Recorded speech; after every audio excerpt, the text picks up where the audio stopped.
Hello বন্ধুরা, দেখো আজকে আমি বাজার থেকে দুটো টব কিনে নিয়ে এসেছি। তো টব দুটোই আর কি 12 ইঞ্চি টব। দেখো টব দুটির কোয়ালিটি খারাপ নয়, যথেষ্ট মোটা প্লাস্টিকের তৈরি আর খুবই হার্ডি আছে।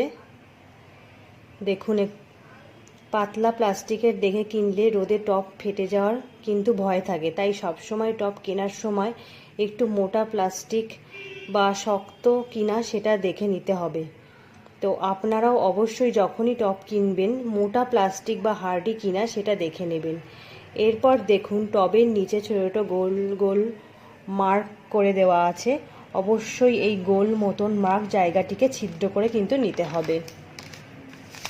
ছিদ্র করার সময় একটা মোমবাতি জ্বালিয়ে নেবেন কিন্তু অবশ্যই। এরপর সরু কোনো লোহার জিনিস দিয়ে সেটি আগুনে গরম করে এই গোল গোল জায়গাগুলি ছিদ্র